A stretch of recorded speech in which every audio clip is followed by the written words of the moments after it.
It's 4:57 on a Friday afternoon, and you just get served strike notice. In today's video, I'll help you on what to do next and how to prepare best for your company. I'm Rob Releader. I'm founder of Western Protection Alliance here in Vancouver. Today's video, I want to talk to you about once you've been served with strike notice, now what are the next steps and how you best prepare your organization for resiliency during a strike or a lockout. So number one is don't panic. So if you're a fan of Hitchhiker's Guide to the Galaxy, that's the theme in that whole movie and books prior. And really, the don't panic is a theme that you should embrace as far as receiving strike notice, because the strike notice is just a legal countdown. It's not the strike itself. You still have time. And so we'll go through some of the steps that you need to do and need to prepare. But it's, again, just a notice, not the strike itself. If you're negotiating, you should continue negotiating. Negotiations should continue, and I'll tell you why. The union wants an agreement, just like you do. They want it favorable for them. And so if you're to stop negotiating, for example, once you receive strike notice, then that puts you in a position of weakness. So you want to maintain negotiating during that strike notice period. It's your option and your strategy if you choose to also issue lockout notice at the same time. But if you choose to prepare for that eventuality, that's your decision on the lockout. But if you're negotiating, keep negotiating. That is going to put you in a position of strength at the bargaining table. And you want to review the notice carefully and do that with your labor lawyer, of course. And I say labor lawyer, don't do it with your personal attorney, your divorce lawyer, your litigator. Use professional labor lawyers to help review that notice. Very important. Next, you want to assemble your team. You want an A team of advisors that will help you prepare for that dispute. So who should be on that team? Well, I just mentioned your labor lawyer. They should be on it. That's important. Your spokesperson. Maybe that's external. Maybe that's internal. Someone who's going to be your voice for the company. Maybe it's yourself. So you want them to be part of that A team that you're assembling for that dispute prep. You want possibly your financial advisors if you have financial covenants that you need to cover during a dispute. That's important. And if you're employing a security consultant in part of your strike preparation, they should also be involved. So people that you trust and that are experts in their field for this mission critical execution of that strike. So that's really important. You then need to start activating your contingency plan, what that plan entails. And so you want to assess the immediate risks that you face for your business. So that's another critical aspect of that team and their knowledge of your business. You want the strike security, if that's part of your team, to help mitigate that risk. And you need to, as part of that team, if it's the communication piece, you want to address who's going to be that spokesperson and when they should start speaking, if that's to the media or to staff or to various third parties. So that's number two, assemble your team. Number three, as part of your what to do next once you've been served strike notice, is you want to protect your operations before the strike starts. So you want to identify any critical business functions that you have, your supply chain vulnerabilities that you've looked at, preferably within a contingency plan, even a basic rudimentary plan. You want to then implement strike security, and your strike security can help you also identify vulnerabilities from their perspective in your business and supply chain. So that will be important that you involve them at this stage. And you want to, again,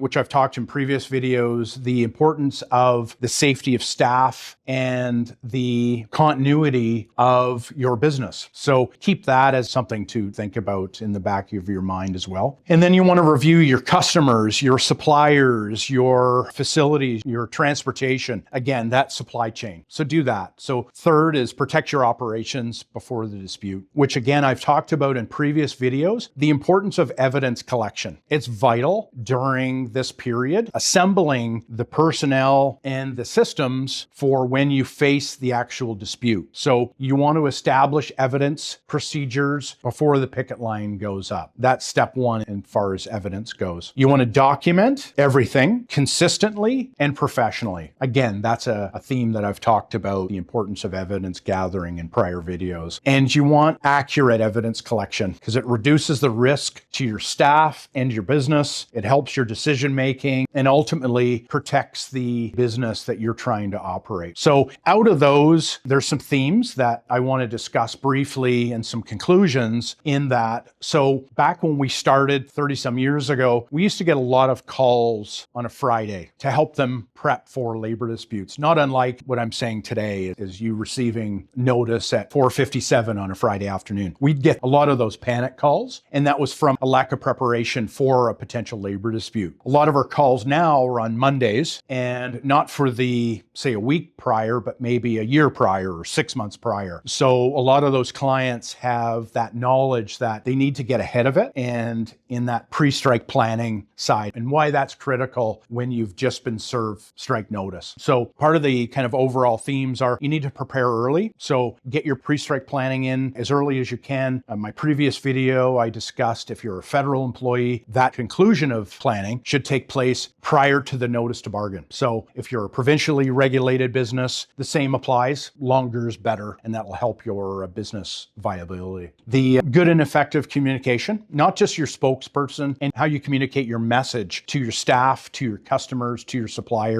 is really important. And again, you want to convey that confidence from the planning that you're starting to initiate. Super critical. Your strike security that I mentioned that should be helping you, and kind of the third step is protecting your operations. You need to involve strike security, and you need to have them versed in strike protocol and to know what they're doing. A lot of people, because it's short notice and because they're under the gun, they'll default to a local guard company, and maybe their guards guard a Slurpee machine at a 7-Eleven. That's fine. That's their role, but they're not strike security experts. Employ and retain strike security experts in this point. You still have time. Proper evidence collection, I addressed in that, and it has to be proper, and people need to be knowing what they're doing. The strike security should be able to handle that, and if it's internal, then those situations I talked about in previous evidence collection via CCTV, be it affidavits and eyewitness accounts, all those things are credible pieces of evidence if they're collected professionally and consistently. So that's important. So ultimately, all these planning components help build resilience in your business. And you want to weather the strike. If it happens, you get maybe midnight hour, you get a settlement and you don't have a dispute, or if it lasts a week, or if it lasts a year. So your business resilience is really critical, and it helps protect your people, product, and your business continuity if you face that potential dispute. If you like the information that I described here, please like and subscribe. And I can be reached at, if you want some more information, at 604-271-7475, or alternatively, my email address is releader@westernalliance.ca. Thank you.